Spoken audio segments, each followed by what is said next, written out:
Please rise and recite the Pledge of Allegiance. I pledge allegiance to the flag of the United States of America and to the republic for which it stands, one nation, under God, indivisible, with liberty and justice for all. In the absence of clergy, let us bow our heads in a moment of silent reflection or prayer.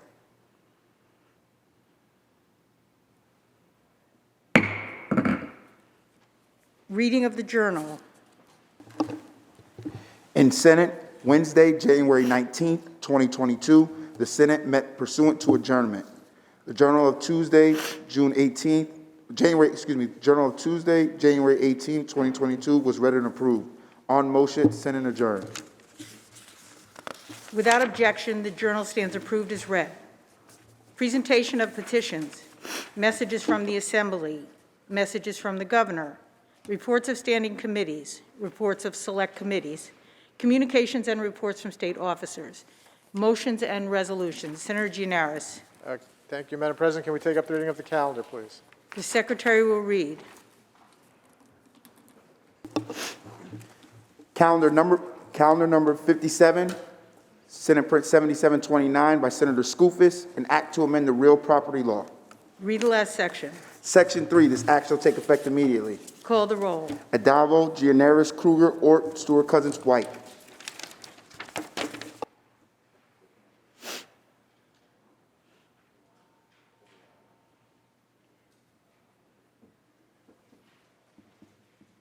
Announce the result. In relation to calendar number 57, those senators voting in the negative are Griffo, Lanza, Oberacker, Tedisco, 59, nays 4. The bill is passed. Sorry about that. Calendar number 51, Senate Print 7780 by Senator Skoufis, an act to amend the executive law. I believe you mean calendar 151, Oh, correct? excuse me. Calendar 151, Senate Print 7780 by Senator Skoufis, an act to amend the executive law. Read the last section. Section 7, this act shall take effect immediately. Call the roll. Adabo, Gianaris, Kruger, Ort, Stewart-Cousins, White.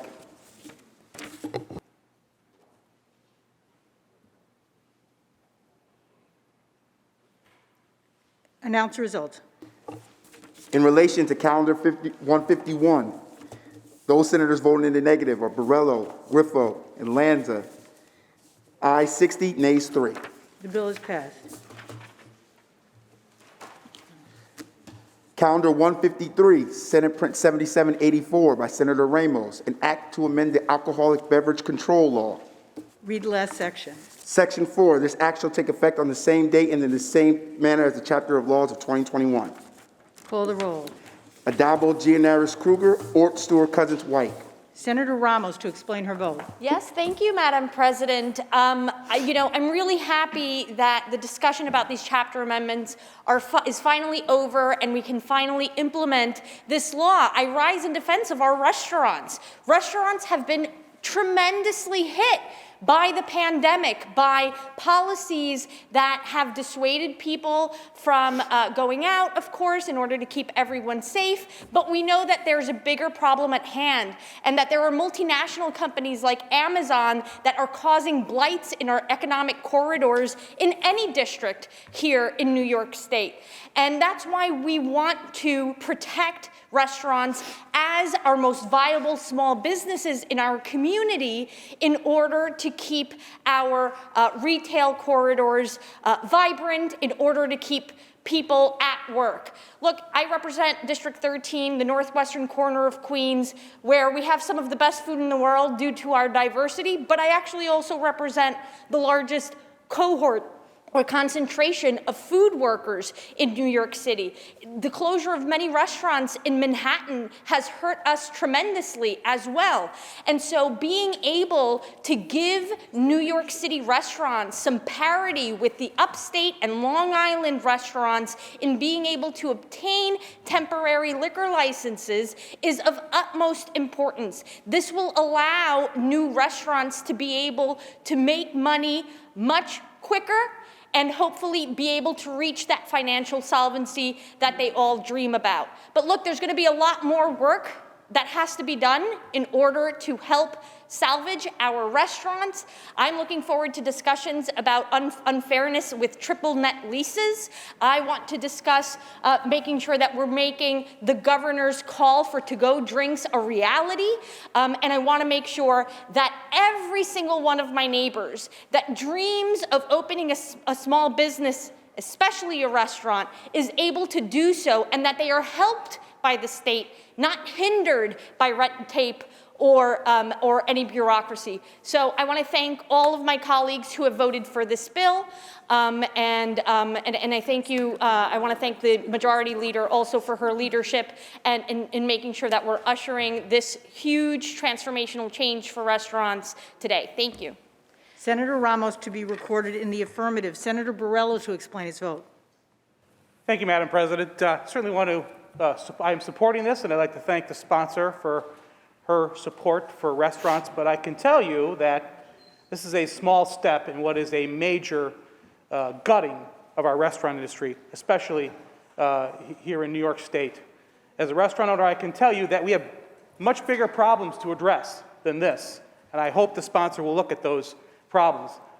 For example, our unemployment insurance rates have doubled and tripled thanks to the state's refusal to use excess federal funding to do what other states have done, and that's shore up our unemployment insurance fund. Through no fault of all business owners, including restaurant owners, that fund has been gutted, and other states have used that funding to shore it up.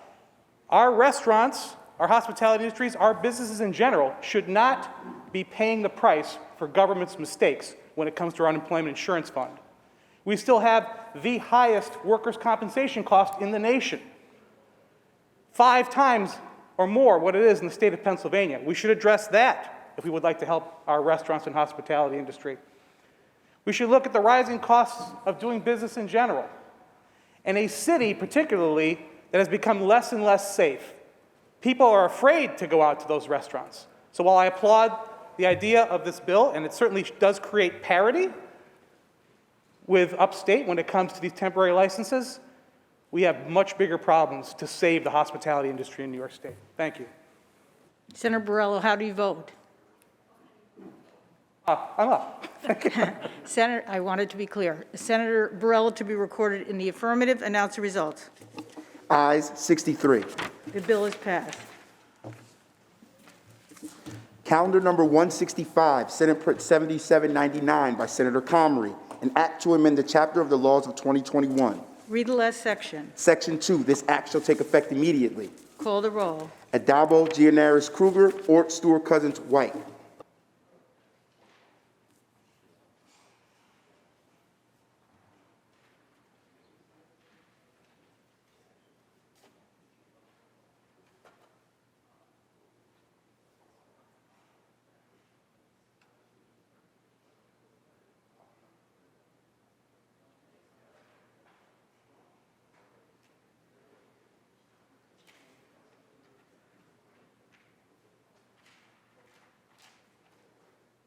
Announce the result. In relation to calendar number 165, those senators voting in the negative are Akshar, Borrello, Gallivan, Helming, Jordan, Lanza, Martucci, Oberacker, Palumbo, Rath, Ritchie, Sereno, Steck, and White. Ayes 49, nays 14. The bill is passed. Calendar number 188, Senate Print 7826 by Senator Prasad, an act to amend a chapter of the laws of 2021. Read the last section. Section 3, this act shall take effect on the same date and in the same manner as the chapter of the laws of 2021. Call the roll. Adabo, Gianaris, Kruger, Ort, Stewart, Cousins, White. Announce the results. Ayes 63. The bill is passed. Calendar number 196, Senate Print 7838 by Senator Breslin, an act to amend the insurance law. Read the last section. Section 16, this act shall take effect immediately. Call the roll. Adabo, Gianaris, Kruger, Ort, Stewart, Cousins, White.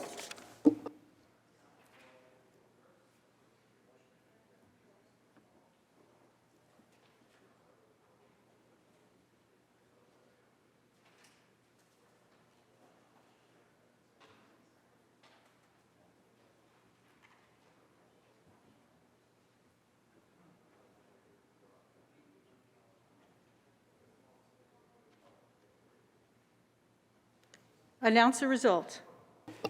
In relation to Calendar 196, those senators voting in the negative are Akshar, Borello, Boyle, Gallivan, Griffo, Helming, Jordan, Lanza, Martucci, Matera, Oberacker, O'Mara, Ort, Palumbo, Rath, Ritchie, Sereno, Steck, Tedisco, and White.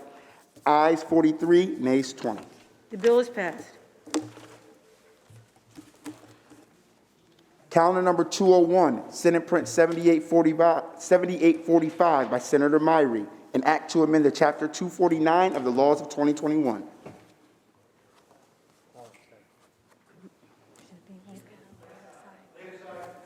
The bill is laid aside.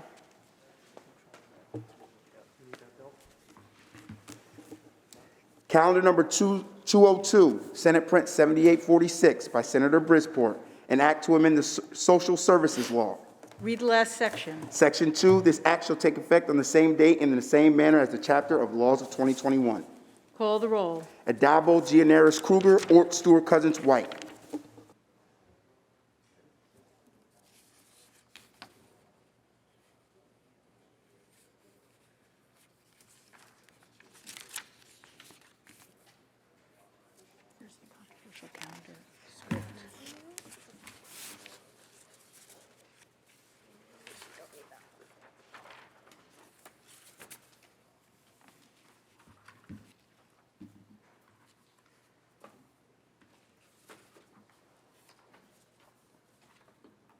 Announce the result.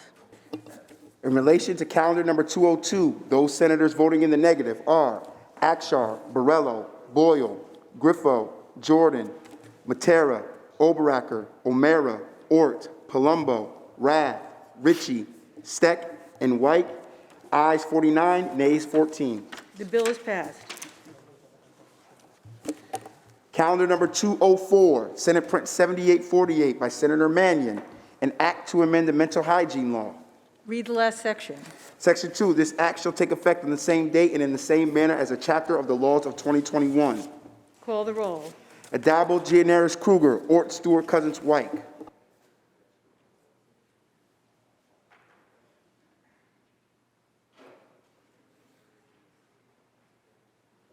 Announce the result. In relation to calendar number 204, those senators voting in the negative are Gallivan, Martucci, and Skoufis. Ayes 60, nays 3. The bill is passed. Calendar number 207, Senate Print 7870 by Senator Rivera, an act to amend the state finance law.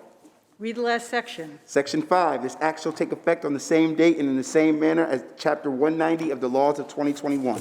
Call the roll. Adabo, Gianaris, Kruger, Ort, Stewart, Cousins, White. Announce the result. Ayes 63. The bill is passed. Senator Gianaris, that completes the reading of today's calendar. Thank you, Madam President. Can we now move to the controversial calendar, please? The secretary will ring the bell. The secretary will read. Calendar number 201, Senate Print 7845 by Senator Myrie, an act to amend Chapter 249 of the laws of 2021. Senator Borello, why do you rise? Thank you, Madam President. Will the sponsor yield for a question? Senator Gianaris, do you Madam President, yield? the sponsor is not in the chambers, but I will be answering questions. Senator Gianaris yields. Yes, sir. Thank you, Senator Gianaris. Appreciate it. This bill is obviously going to create essentially or expand a new infrastructure. Is there funding available for our local boards of elections to execute this and execute effectively? There is funding proposed in the governor's budget proposal that we just received this week. Madam President, will the sponsor continue to yield? Will you continue to yield? Yes. Yes, thank you. Senator yields. Yes, thank you, Madam President. So we just voted on and passed 7799, which is essentially, even though this is extending it till April 1st, I believe, doesn't 7799 essentially do the same thing but make it permanent? So why are we passing a temporary extension when 7799 makes this permanent? There's two things that this bill does. It takes the system that's been in place during the course of the pandemic and extends that out to April 1st. And then would impose a more stringent system that would require an e-signature from April 1st going forward. And the reason we're playing with the dates like that is because the boards of elections have suggested they need this extra 3 to 4 months, whatever it is, to get the permanent system in place. Madam President, will sponsor continue to yield? Do you continue to yield, Senator Yes. Gianaris? The senator yields. So you mentioned an e-signature. Are you saying there'll be an e-signature required for the application for the absentee ballot, or just the ballot itself? Application, you'd still need a wet signature for the actual ballot. Madam President, will sponsor continue to yield? Do you continue to yield, Senator Yes. Gianaris? So as far as creating an e-signature, do we have, where is that in the legislation that's required? I didn't recall seeing an e-signature. Legislation, it's on, and the bill number was 6482. Subdivision 2 on page 3, it says that the applicant must affirm, subject to penalties of perjury by means of an electronic or manual signature, that the information in the application is true. President, will sponsor continue to yield? Do you continue to yield? Yes. The senator yields. Yes, thank you for that information. Now, the question is, would they be able to pull a signature from the existing voter rolls as opposed to a new e-signature and still validate that application? The legislation authorizes the use of signatures that are already in the custody of the state, whether it's through Department of Motor Vehicles or the State Board of Elections or potentially other agencies that may be designated in the future. President, will sponsor continue to yield? Do you continue to yield? Yes. The senator yields. So really, we're not requiring a new electronic signature. We're just saying we can take an existing signature on file. How does that help in the security of ensuring that it's actually the voter that requested the ballot? Requires the person filling the application to consent to the use of their signature that's on file with other agencies, and just like someone who forges your signature manually, the person doing so would be subject to criminal penalties if they're doing it fraudulently.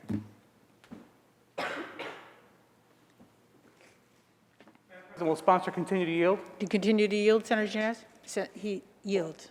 Well, I appreciate the fact that, we do convict people of forging signatures. I don't think it's the state should be essentially creating a more fertile environment for that to happen. But that being said, what is to stop someone, therefore, from applying for an absentee ballot on behalf of someone else? Where is the security measure there, assuming that someone would have to give consent, but we have no real proof that that's the person, that's the actual voter that's giving that consent? Same mechanism in place that prevents someone from filling out an application manually and signing your name to it, criminal penalties. And let me remind Senator Barela also that the ultimate fail-safe is we're just talking about the application. The absentee ballot itself needs a wet signature by the voter, which can be checked. Senator Borrello on the bill. Senator Gianaris, thanks once again for pinch hitting. I'm sure the sponsor appreciates it. All of these laws have been passing lately. Whenever we bring up the issue of why do we need to do this, it's the answer is, well, it's about voter suppression. And when I bring up concerns with the integrity of our elections, the response is, well, prove to me that there has been election fraud. Well, first and foremost, where is the voter suppression we're talking about? The 2020 presidential election was by far a record turnout, by far. More people voted in New York State and across the nation in the 2020 presidential election than ever in the history of our nation, in every category, every demographic. So where is the voter suppression that the loosening of these laws, the greasing of the wheels of potential fraud, is justified in doing? I don't see that. But let's talk about election fraud. I stood on the floor of this legislature with a stack of more than 1,000 examples of election fraud that occurred. But probably one of the most egregious in the history was actually perpetrated right here in New York State. In 2014, in an assembly race in the Bronx, Hector Ramirez running for the assembly in a fraud case that involved, you guessed it, absentee ballots. And to the point of what happens and what are the safeguards having a wet signature, as Senator Gianaris said, well, what the New York Daily News called the massive voter fraud charges, 242 counts of voter fraud. And according to the district attorney, the ADA, the victims said in those 242 counts that people from the Ramirez campaign, including Hector Ramirez himself, showed up at people's doors and said, "You don't have to go to the polls to vote, just sign here." And then his campaign aides and himself filled out the ballot on their behalf. This is when we still had a signature requirement for the absentee ballot. Now we're removing that. Hector Ramirez was almost a member of the New York State Legislature, a criminal who committed election fraud using an absentee ballot scheme. And we're about to make it even easier for guys like Hector Ramirez to do that, to commit that fraud. Now, here's probably the worst part, because we talked about the fail-safe, the safeguards, the justice system. What started out as 242 counts of voter fraud, what did Mr. Ramirez and his counterparts actually get convicted of? Well, his aide got convicted of a misdemeanor charge of disorderly conduct. Did she commit election fraud or did she spit on the sidewalk? I don't know. That will never show up in any data about election fraud because she wasn't convicted of actually an election fraud violation. She was convicted of a misdemeanor charge for something unrelated to elections. And how about Mr. Ramirez himself, the man who, with 3 more fraudulent votes, would have been sitting in the assembly chamber right now? What was he convicted of? He was convicted of possession of a forged instrument. The same thing we charge a 19-year-old who has a fake ID to buy beer. That's what Mr. Ramirez was convicted of. So the safeguards here in New York State are clearly not working. It's very concerning. As I've said many times before, this is about the integrity of our elections. We are removing the safeguards. We are taking the safety valve off of the system. And we already had proven election fraud prior to that. It's a concern. And for those folks who say we have suppression, and I agree that if there is a perception of suppression, something should be done about it, then we should be ensured that we're also addressing the integrity issue. And if people no longer have faith that our elections are fair and honest, that is a major threat to the foundation of our republic. So, Madam President, I'm very concerned about once again loosening the restrictions and once again making New Yorkers less secure and certainly less confident that our elections are actually legitimate. So I'll be voting no. Thank you. Are there any other senators wishing to be heard?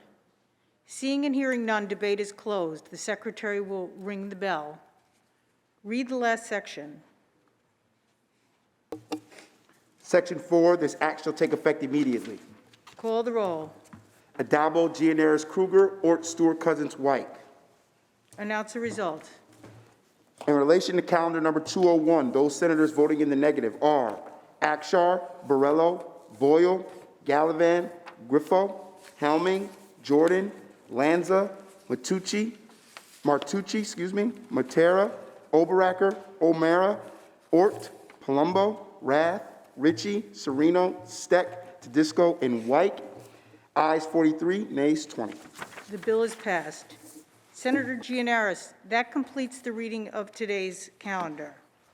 Thank you, Madam President. I believe there's a report of the Finance Committee at the desk. Can we please take that up at this time and recognize Senator Kruger? Secretary will read. Senator Kruger from the Committee on Finance reports the following nominations. As Commissioner of the Department of Health, Dr. Mary Bassett. Senator Kruger.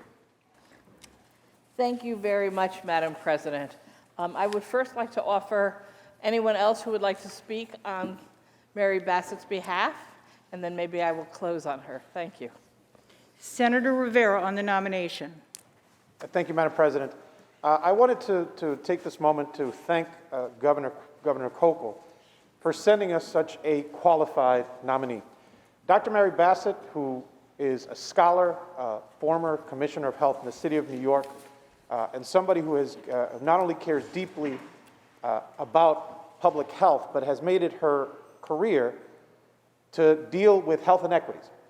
Most of the work that she has done in the years of her life and the decades that she has been working in public health have been always about trying to erase those health inequities which exist in health systems all across our country and our state. And so I'm incredibly happy to say that I moved her nomination yesterday, and I do so on the floor today.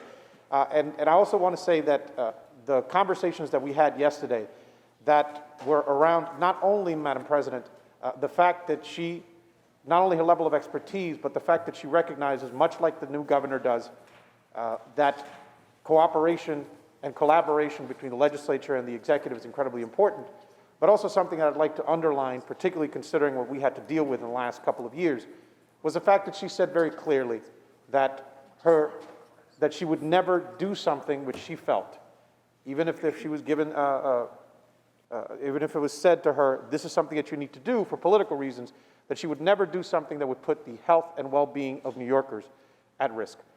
And so I am incredibly proud that she has been nominated, and I am looking forward to working with her for many years to come to make sure we can make New York healthier and a better place to live. So I proudly vote on the positive in the nomination. Thank you, Madam President. Thank you. Senator Krueger? Thank you very much, Madam President. First, I want to highlight that I needed to say I move the nomination of Dr. Mary Bassett to the floor. Appreciate the Senator Rivera's comments as the chair of the Health Committee. I want to simply point out that Dr. Bassett came before the Finance Committee yesterday, and we had extensive questioning of her, back and forth, and it was a strong support for her, not universal, but strong support for her. But I think that even if people don't agree on everything, no one wasn't impressed with her credentials, her expertise in these areas, and the importance of this job. I think one thing that came across was the fact that so many senators care in so many ways about health issues, public health, frustrations with what hasn't been happening at the Department of Health, and very, very high expectations for Dr. Bassett.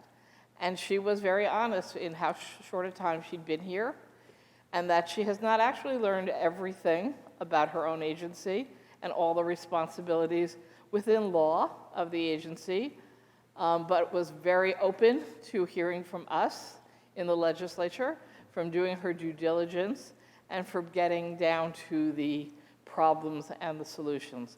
And happening to be a representative from New York City, I also had the opportunity to see her at work when she was with the New York City Department of Health. And I just want to thank Governor Hochul for sending us such an excellent nominee.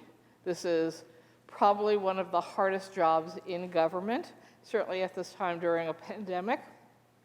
It is multiplied in the impacts, and so I'm very glad that we have somebody who's going to move from acting to the actual commissioner with all the authority she needs to do the right things for 20 million New Yorkers. Thank you, Madam President. I urge everyone to vote yes.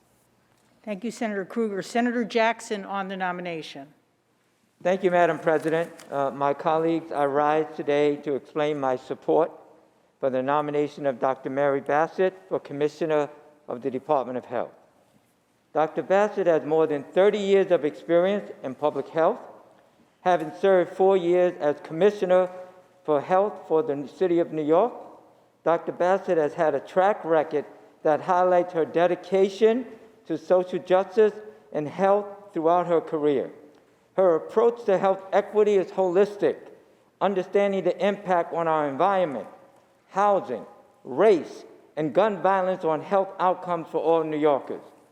Dr. Bassett served as the director of the Francois Xavier Bagnard, known as FXB, Center for Health and Human Rights at Harvard University, and FXB Professor of the Practice of Health and Human Rights in the Department of Social and Behavioral Sciences at the Harvard T.H. Chan School of Public Health. And she received the Frank A. Calderon Prize, one of the most prestigious honors in the field of public health in our nation. Because we have known each other for some time, her family many, many years lived in northern Manhattan, and still her mother and sister and other family members reside there. But she is a constituent, and I know to be of a good person and an honorable person. And as a resident of Inwood in District 31, Dr. Bassett understands the value of solidarity, real love, and neighbors helping to protect neighbors. Community choosing to preserve community, to cite her own words. While I can't say when the pandemic will end, I can tell you this: when we do succeed, it will be because family chose to protect families, neighbors chose to protect neighbors, and community chose to protect community. Currently, the acting commissioner, Dr. Bassett, will become the 17th commissioner of the State Health Department. Our recovery from this pandemic requires tested leadership and experience to improve health equity and access across our state. Dr. Bassett is perfectly equipped to lead the New York State Department of Health during this critical moment. And for these reasons, Madam President, I vote yes to confirm Dr. Mary Bassett for Commissioner of the Department of Health. Thank you. Thank you, Senator Jackson. Senator Boyle on the nomination. Thank you, Madam President. To explain my vote on the nomination of Mary Bassett for New York State Commissioner of Health, we screened, as Health Committee members, we screened Dr. Bassett yesterday, and we're very impressed. Very nice person, no doubt about it. Dedicated, committed healthcare professional through her entire life, and we commend her for that. But the Commissioner of the New York State Health Department is a policy position. It is the #1 advisor to the governor on healthcare issues. And that's where myself and members of my caucus and conference have great differences with Dr. Bassett. I'd point out first, one of the first things I did when I came to the New York Senate, I was the chairperson of the Heroin and Opiate Task Force. We held 18 hearings around the state and had thousands of people attend all over, from Buffalo to Montauk. Dr. Bassett has come out very clearly in op-ed in Daily News and other places in support of the decriminalization of drugs, like the state of Oregon, and all heroin and cocaine included. This is not what the people in my district and most parts of New York State think we should do. Also supportive of the injection sites. This is really on the fringe, I would say, of healthcare professions. Where are the only 2 injection sites in the entire United States? New York City. Dr. Bassett supports this policy. We do not. Finally, and the thing that I probably feel most strongly about, I asked Dr. Bassett in the screening yesterday if she was going to support vaccine mandates for our students. Didn't give a direct answer, but I got the general gist that, yes, she's going to advise Governor Hochul that we're going to need to vaccinate our students to go to schools starting whenever. This is going to create more chaos in New York State than we have ever seen, probably in our time in the state legislature. The vast majority of parents do not want to mandate the vaccination of their children, and all parts of the political spectrum, too. We're not just talking about conservatives, we're talking about everybody. That's the wrong policy. We should not mandate our students. And people watching around the state, if you ask how people feel about vaccine mandates for students, watch how people vote on this nomination. I wish Dr. Bassett good luck. I know this nomination is a foregone conclusion for confirmation. I wish her good luck, but I have to vote in the negative. Thank you, Senator Boyle. Senator Clear on the nomination. Thank you, Madam President. I rise to give my support to Dr. Mary Bassett as the Commissioner of our New York State Health Department.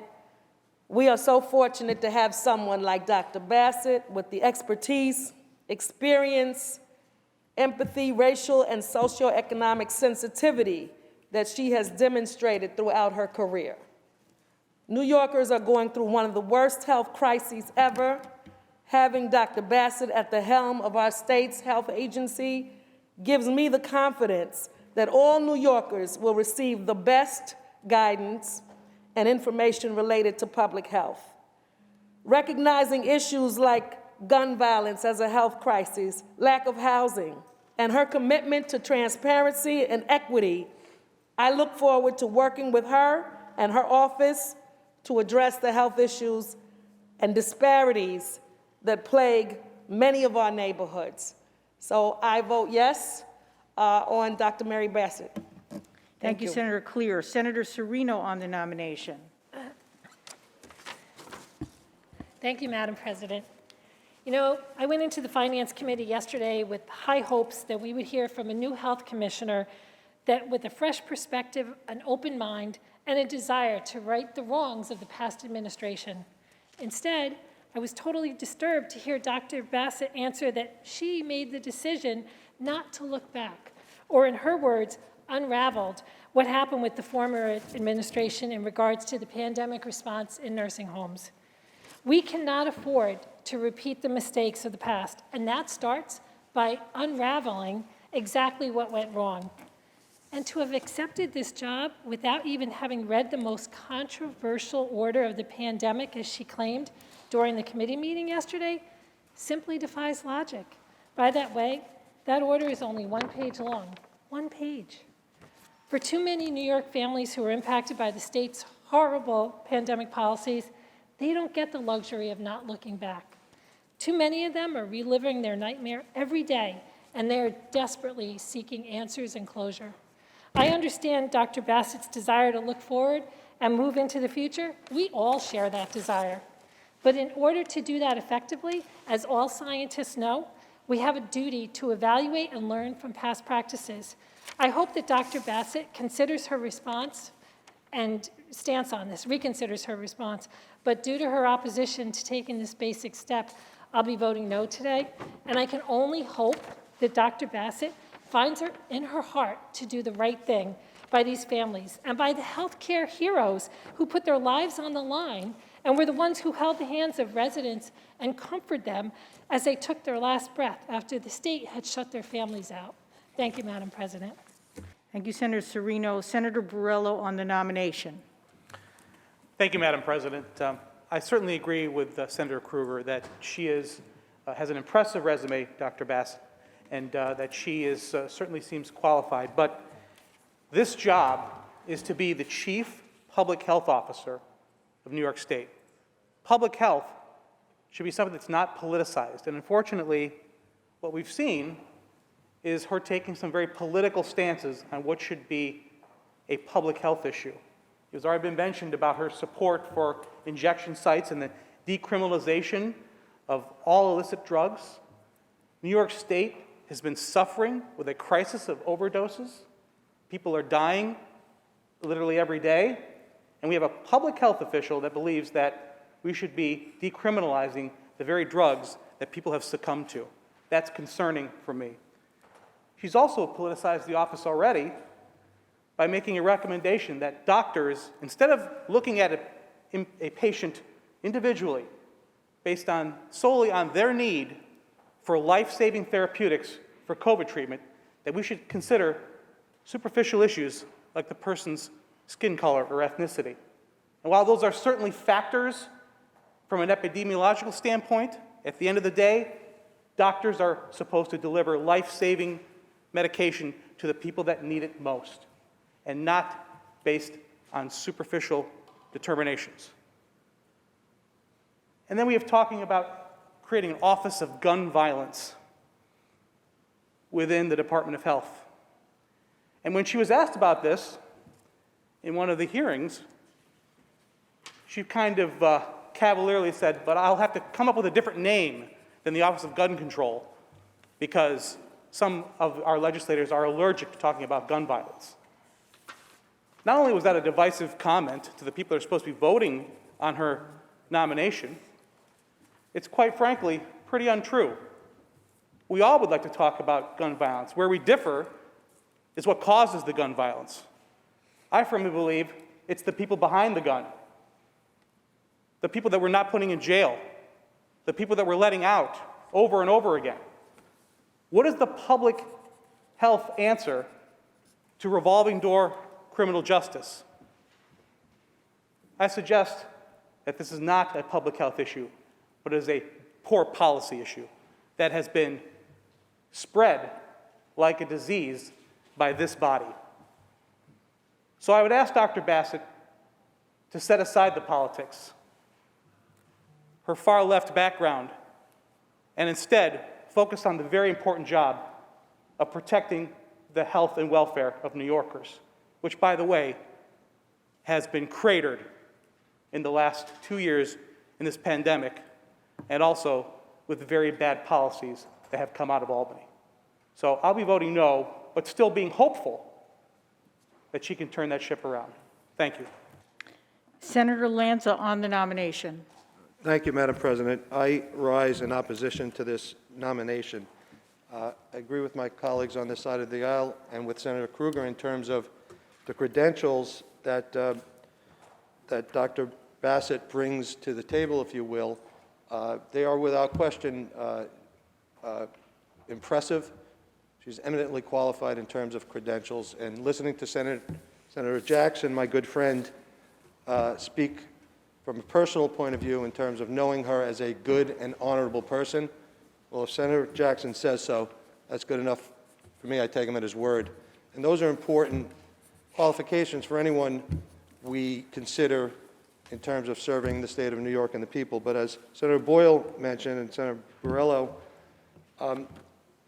perhaps the most important function from the Commissioner of Health in the state of New York is to set policy concerning health. And, you know, by the numbers, in terms of what has happened during this pandemic here in New York, the New York State Health Department has failed the people of New York miserably. The Department of Health here in New York has done a better job destroying businesses and families than it has destroying the COVID virus. The Department of Health and the administration's policies over the last 2 years has done a better job in depriving students from one end of the state of New York to another from an adequate, safe, fair, quality education than it has in saving lives. And listening to Dr. Mary Bassett, she's telling the people of New York that not only is she not going to alter the course in terms of policy here in New York concerning the COVID pandemic, but she's going to double down with mandates that have failed the people of New York. Double down on vaccine mandates for 5-year-olds and 6-year-olds, as Senator Boyle said, for students all the way out to September when we don't know what's going to be happening with this pandemic. But here's what we do know today. In New York, over the last several months, we have seen record numbers of COVID cases. That is after all those mandates. That is after the majority of the population being vaccinated. Before vaccinations, we had a number of cases. After vaccine mandates, the number of cases in New York have exploded. You cannot get around those numbers. It seems to me that intelligence would dictate that we analyze what it is we're doing, because what we are doing is not working. By the numbers. We've had an explosion of COVID cases here in New York. Record numbers of cases. And she wants to keep doing exactly the same thing, which clearly is not working. And there's one thing that has been mentioned that, for me, perhaps even stands above all that in terms of why I unfortunately cannot support this nomination. The number one cause of death for people under the age of 50 in the state of New York is not COVID, not by a long stretch. It's drug overdose. That is what is killing New Yorkers every single day. And we've become a sanctuary state for, among other things, fentanyl, which is taking more lives every single day. And it's usually people who are just at the beginning and the start of their lives. And so what does the commissioner, the soon-to-be Commissioner of Health, want to do about that? She wants people to be able to walk into an office and be handed a needle by the government of the City of New York and the State of New York and be allowed to put poison in their arms. Well, the good government of the State of New York, the good health department of the City of New York, the good health department of the State of New York stands by and watches. One of the reasons I've heard in support of this policy is because at least we'll get them off the street. I guess it's a little tough to look at if you live in Manhattan. You don't want to really be bothered by the prospects of walking by past someone who is in the throes of addiction, who more than anything else needs you to help them, needs the health department of the City of New York and the State of New York to help them, not tuck them away, out of sight, and give them poison. And then I had to cry after the first day that that sick center was opened, that the people who support it, like Dr. Mary Bassett, cried victory. Because in the first day, they said, 5 people were saved. Here's what they define as saved. 5 people under supervision in these needle sites overdosed, convulsed, were seconds away from dying, all under the watchful eye of the State of New York's Department of Health. All under the watchful eye of these compassionate supervisors. And so they administered Narcan and they saved them, they picked them off the floor and they said, what a success. Dr. Mary Bassett, the New York City Health Commissioner, the State of New York, is effectively saying, if you're struggling with addiction, we've given up on you. You don't matter enough for us to roll up our sleeves and save your life. Go and die, just die with a clean needle.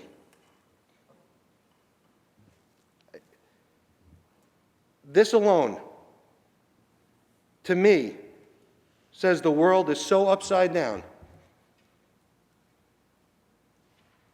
that perhaps we are lost in the State of New York.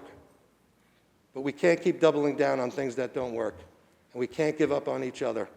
And we can't tell people you're addicted, here's a clean needle, go put poison in your arms. And that's what Dr. Bassett is saying is okay.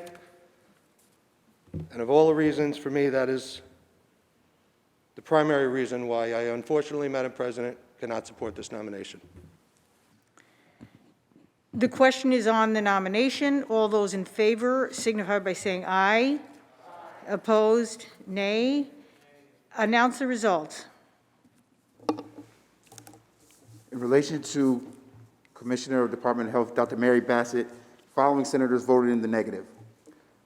Senator Akshar, Borrello, Boyle, Gallivan, Griffo, Helming, Jordan, Lanza, Martucci, Matera, Oberacker, O'Mara, Ort, Palumbo, Rath, Ritchie, Serino, Steck, Tedisco, and White. Ayes 43, nays 20. The nominee is confirmed, Dr. Mary Bassett, as Commissioner of the New York State Department of Health. The Secretary will continue to read. As Chair and CEO of the Metropolitan Transportation Authority, John Jano Lieber, and as a member of the Metropolitan Transportation Authority, Elizabeth Velez. Senator Krueger. Thank you very much, Madam President. I rise to move the nomination of both Janno Lieber and Elizabeth Velez to the floor.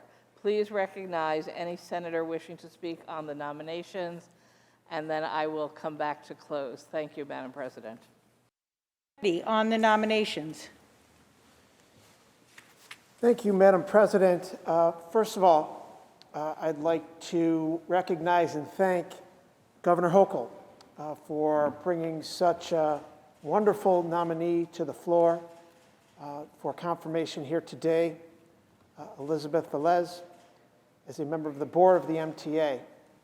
I also want to thank Majority Leader Andrea Stewart-Cousins for fast-tracking this nomination, for our great head of the Finance Committee, Senator Krueger, and the head of the Committee on Corporations and Authorities, our colleague, Senator Comrie. Yesterday, we hosted a three-way meeting between our committees and that I chair Transportation.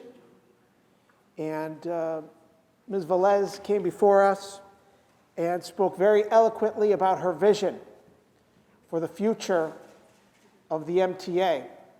Her work in construction, her work in the city of New York, her leadership role on many different organizations, the diversity that she brings to the table, both gender and ethnic diversity, is very much welcomed to the board of the MTA.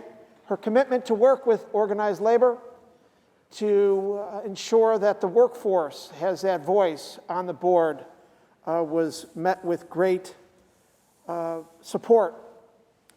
And again, her willingness to communicate with each and every one of us that represent the region of the MTA and those of us that do not, because we know the significance that the MTA system plays, not just in the economy of the tri-state area and downstate New York and the MTA region, but certainly that of the economy of our entire state, and of course, is the lifeblood and the heartbeat of the economy of our entire nation. So with that, I'd like to second the nomination of Ms. Elizabeth Velez and count my vote in the affirmative. Thank you, Madam President.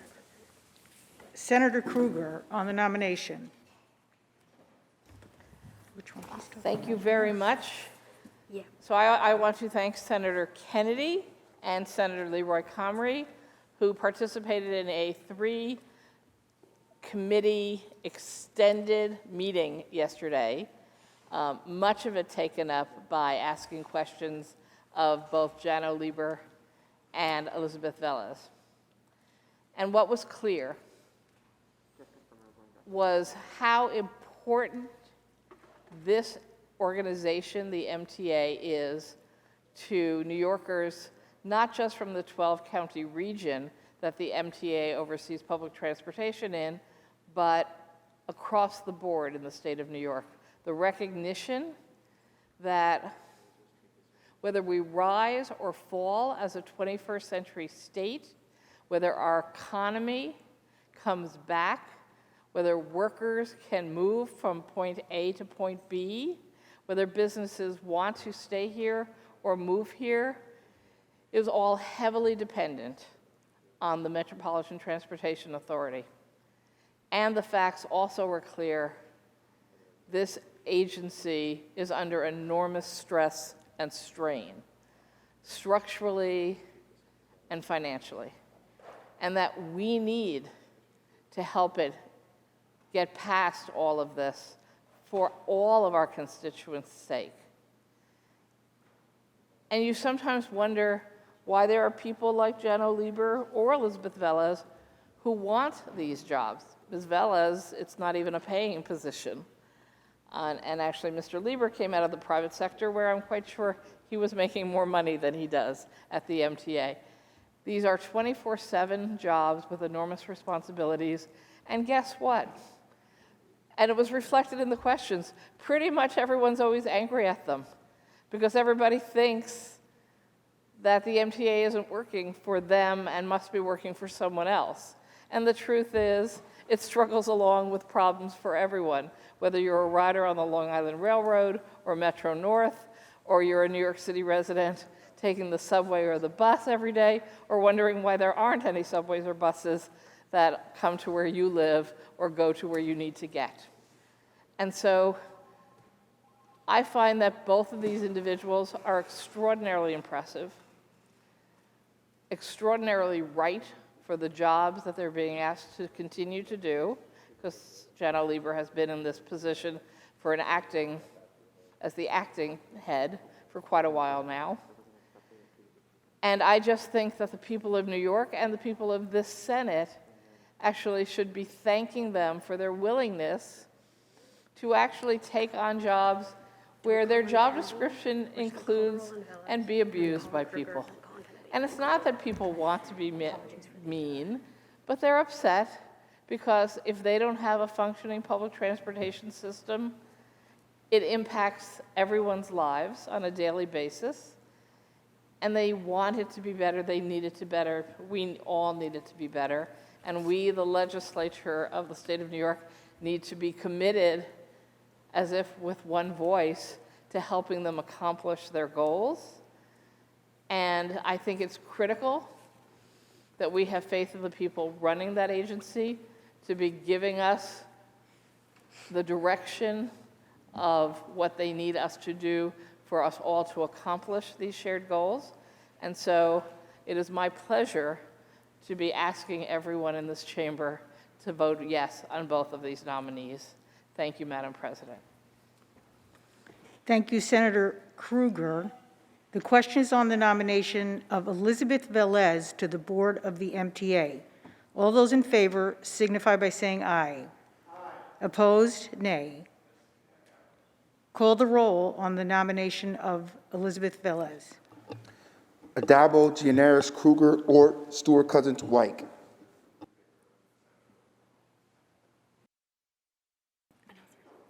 Announce the result. In relation to member of the Metropolitan Transportation Authority, Elizabeth Velez, those senators voted in the negative are Akshar, Helming, and Tedisco. Ayes 60, nays 3. The nomination of Elizabeth Velez to the board of the Metropolitan Transportation Authority is confirmed. Senator Krueger on the nomination of John Lieber. Thank you. So originally the paperwork sort of had them together, but we need to vote separately. So I now want to move the nomination of John Lieber as the head of the MTA. And I don't know whether anyone would like to speak. I believe Senator Kennedy also would like to speak on Mr. Lieber. Thank you, Madam President. Senator Kennedy on the nomination. Thank you once again, Madam President. And again, it bears worth repeating. I want to start by thanking the governor for bringing such an exceptional candidate to the floor of the Senate today for consideration for confirmation in John Janno Lieber. I want to thank the Majority Leader, Andrea Stewart Cousins, again for fast-tracking this process, as well as the Chair of Finance, Liz Krueger, and the Chair of Corporations and Authority, Senator Comrie, both for their hard work, dedication, focus, and partnership in moving this through, as I, again, as Chair of Transportation, played a hand in moving this process through to today. I say Janno Lieber is exceptional in the truest sense of the word, and I'm thrilled that we have such an individual with great history and commitment to the city of New York, to the MTA region, to the state of New York, and to our country. You know, he started his career with Ed Koch, went on to work with the Clinton administration in transportation, and then oversaw the rebuild of the World Trade Center site before being named to the head of construction and development at the MTA. So we've been working with Janno Lieber in a number of different capacities for many years in government. So I've had the great opportunity to work and meet with him on so many different occasions prior to his work with the MTA. But over the course of the last 5 years that we've worked together with the MTA, the vision of the reconstruction of the MTA has been taking root. And so major projects that he has overseen, the East Side Access Project, the Penn redesign, the 2nd Avenue subway redesign, now coupled with Governor Hochul's new bold vision for the Interborough Express, the completion of existing Penn, and the Gateway project are going to be monumental projects through part of a $55 billion capital investment that the MTA is undertaking over the next several years, only because of the diligence and the work of this House and this legislature, in concert with the leadership of the MTA, that Mr. Lieber played such an intimate role in. There's so much more that I can talk about as far as the construction goes. Whether we talk about the Long Island Railroad and Metro North, whether we talk about all of the projects that are going to be undertaken to implement the new bridge system, the new signal system. There is so much work that needs to be done, tangible evidence of construction and investment, now coupled with an investment from the federal government. We're excited about the future of the MTA and what it's going to look like from the daily use and bringing it into the next century. Started in 1904, the first subways began. So we're talking about a system 118 years old that needs critical investment.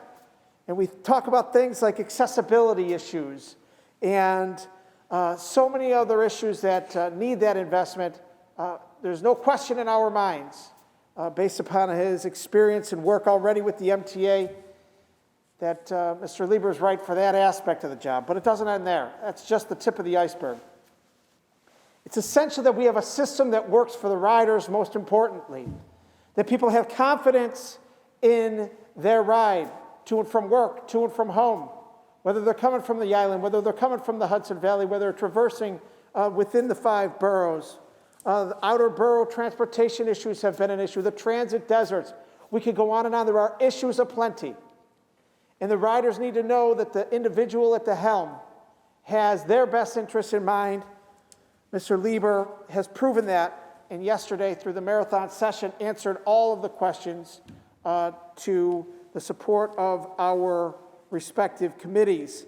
There are many more issues that need to be addressed, whether we're talking about west of Hudson issues, whether we're talking about the expansion of bus rapid transit, whether we're talking about the safety issues, and we call to mind the poor soul of Michelle Alyssa Go, who was killed just this past week at the Times Square station. We're all heartbroken.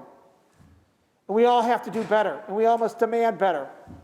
And we know with the work that Janno Lieber and the commitment that he's given us, he will ensure that the MTA does better. That all being said, it was very important to myself and our colleagues here that the labor issues were addressed and continue to be addressed firsthand, front and center, that we have a commitment to work with organized labor, the representatives and the leadership that represent the tens of thousands of workers in the system to make the system go each and every day. The heroes, every day, the men and women of organized labor and the men and women that make that system function on a daily basis that we all depend upon. It is extremely important to us that we have a partner in that leadership role, and Janno Lieber has committed to us and he is committed to labor to work to ensure that the men and women of that system that make it function every day have that voice in the process. So with all of that said, there is much to do, there is much responsibility, and certainly we are all going to continue to work to make the system the greatest system in the world. And we ensure by putting forward Mr. Lieber's nomination today and confirming him that that process continues. With that, Madam President, I second the nomination. Please count my vote in the affirmative for Jano Lieber as chair of the MTA. Thank you. Thank you, Senator Kennedy. The question is on the nomination of John Jano Lieber as Chair and CEO of the Metropolitan Transportation Authority. All those in favor signify by saying aye. Opposed, nay. Call the roll on the nomination of John Jano Lieber. Adalbo, Gianaris, Kruger, Ort, Stewart, Cousins, White. Announce the results. In relation to Chair and CEO of Metropolitan Transportation Authority, John Jano Lieber's nomination, those senators voting in the negative are Akshar, Griffo, Helming, Lanza, Ort, Serino, and Tedisco. And I apologize, Senator Griffo was in the affirmative. So ayes 56, nays 7. The nominee, John Jano Lieber, as Chair and CEO of the Metropolitan Transportation Authority is confirmed. Senator Gianaris, Is there any further business at the desk? there is no further business at the desk. I move to adjourn until Monday, January 24th at 3 p.m., intervening days being legislative days. On motion, the Senate stands adjourned until Monday, January 24th at 3 p.m., with the intervening days being legislative days.